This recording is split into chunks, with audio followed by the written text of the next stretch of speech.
Welcome. In this one, we're going to be taking a look at some player stats again. We're going to be looking for a range of things. We'll look at some tackles, we'll look at shots, and we'll look at passes as well. So let's get into it. First off, we just want to qualify that all the players we are looking at have played 5 games or more. And then we'll scroll down and let's start with fouls. So we'll go to fouls committed here. We click on it. I don't think the recording software is capturing the drop down, but you've got a lot of options, a lot of data points there. So fouls committed, we'll go 1.9 again, and then at this point we can just sort it and hit search, and we get some players here, and all these games that you see have got card markets available. That is the qualifier for this whole tool, because if there's card markets, if player bookings, then you're usually going to get shots as well, passes as well, tackles now, fouls. On Bet365 as well, you can bet on anything really at the minute. So we've got French games, we've got MLS games, we've got Inter Miami. Incidentally, Messi did not play. So let's make this a Premier League thing, shall we? And we can scroll down until we find them. So we've got Brighton, Liverpool, Burnley, Chelsea, Palace, Forest, Everton, Bournemouth, Fulham, Sheffield United, Man United, Brentford, West Ham, Newcastle, Wolves, Aston Villa, and then you've got Championship games. If you want to include them, you can just jump on the tool, and you might get some better value there, because it's obviously it's lesser known leagues, even though it is still the Championship and League One and stuff. You can bet on goal scorers, certainly cards as well in League One. So we hit search again, and we can see that actually we've only got 4 players now out of all those games that have committed 1.9 fouls per game, and we're sorting it by fouls, and Ryan Yates is top. They are away at Palace. Gomez de Silva, if we click to get his data, he is a Wolves player, and they are playing at home to Aston Villa. I've been impressed with Wolves, to be honest. They might not be getting the results all the time, and they beat City, didn't they? But before that, they were playing well. Maybe it's just rewards for the way they've been playing, to be honest. And Aston Villa, absolutely on fire. I think this could be a very tight game, because it's just the way Unai Emery wants to play away from home. Joel Linton, West Ham away for Newcastle. These are the games where we will see if Newcastle are up for competing in the Premier League as well as the Champions League. In the Champions League, I think they are going to fly, because they're able to get those points away from home.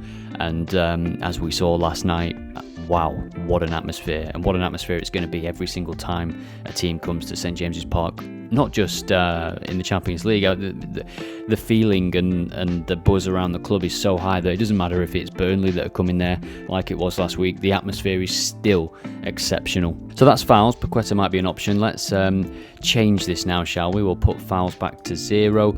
And then let's have a look at shots. So we're going to do shots on target on average per game. So we will set this to 0.7, just see what kind of players we get. Solly March, not sure if he's been playing recently for Brighton. Decore for Everton is a good shout, really. Shots on target average is 1. If we go on to look at his data as well, we can look at his attacking data. So he's had a shot in the majority of games, hasn't he? But he sort of goes a game having a shot and then off and then on and then off. But against Sheffield United, he had 3 shots, 2 against Brentford, 1 against Luton Town. Semenyo also in this list. Lyle Foster, who is back for Burnley. He was suspended, wasn't he? He makes a lot of fouls, incidentally, Lyle Foster. He's a very busy forward. And they're hosting Chelsea, which could be an interesting game. Chelsea, I think they will turn the corner. Obviously, they beat Fulham as well. Good performance. The underlying data for Chelsea there was never any issue with it, top in the possession charts, passes into the box, dribbles into the box. 5th, I think it was, for XG about a week ago before the Fulham game. So they're not really doing much wrong, and it's not like they're conceding a lot of goals either. When they lose, it's 1-0, or they've picked up a couple of 0-0s at home and stuff, and you can't really be doing that if you're Chelsea. You've got to have that cutting edge, and that is a problem that Burnley also have, the lack of cutting edge at the top end of the pitch.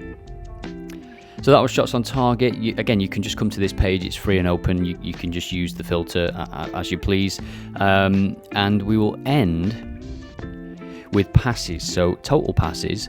And I'll just set this to, just a minimum of something, just so we can then click on it and actually sort the whole feed by it. So I should put shots on target down there as well. But I mean, you can combine if you're looking at maybe doing a pass and shot player double or something. And we can see Callum Wilson, Evan Ferguson. We're not sorting it, are we? Let's sort it by total passes, and then we will get the expected players. Lewis Dunk, Thiago Silva, Disasi, Diop, centre-backs, aren't they? They're all centre-backs. It shows the way the game is going, especially at the top end of the table. Enzo Fernandez is there as well, 496 passes in 7 appearances. Kieran Trippier with 508. Yeah, Newcastle, I sort of just leave teams alone after they've been playing in the Europa, unless I feel like they will struggle. So maybe potentially I can see West Ham being right up for this, but West Ham, mentioned the Europa, they're also playing, so it might be quite a lazy game on Sunday. Who knows?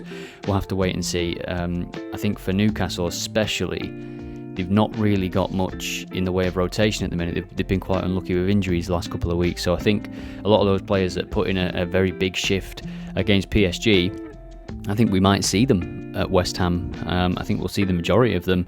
Andrew Robertson right up there for passes as well, so he could be an option maybe for a foul as well. They are going to Brighton, Liverpool. That's one of the toughest games away at Brighton. I remember the 3-3, it was De Zerbi's first game, wasn't it? And you thought, oh, here we go, this is great football. It was a bit more open. I think he has solidified Brighton to an extent, but there are moments, especially last week, of weakness, and they'll be looking to bounce back again. I'm recording this on the Thursday, so West Ham, Brighton, they're both playing tonight, but so are Liverpool, of course, in the Europa League. So again, it could be a pretty leggy game.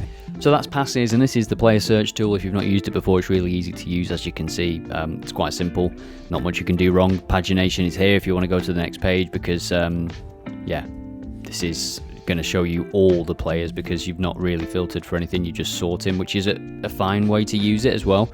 And you can get to it by oddalerts.com/players/search, or if you go to the players page, there's a link on there as well.